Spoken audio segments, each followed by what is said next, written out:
伫印度新德里举办的亚洲自由车场地锦标赛结束啊！咱台湾伫青年组的比赛成绩正好，摕到4块金牌、5块银牌甲3块铜牌。这16个少年的国家选手，其中有12位拢是对台中的大甲高中来的。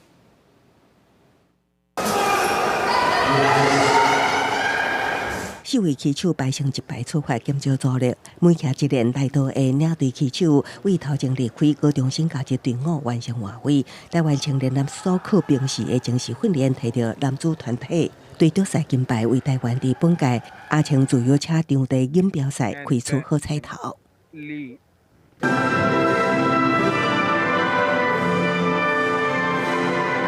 其实我们的训练量也都充足。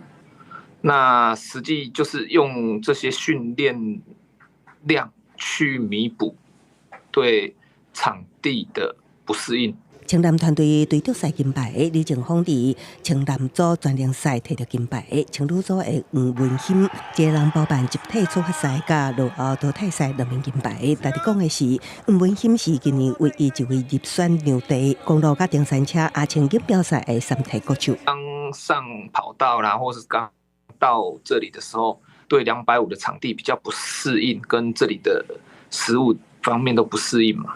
最后就是也有跟他说，就是去享受比赛吧。那他也很做到。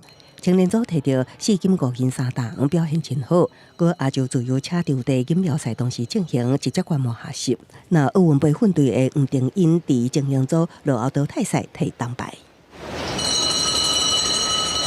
巴黎奥运场地自由车无比落后淘汰赛，这名铜牌无积分，也毋过黄定英伫专项赛摕到第7名，淡薄仔有分数。接落来的国家杯比赛拢会参加，继续争取积分。记者综合报道。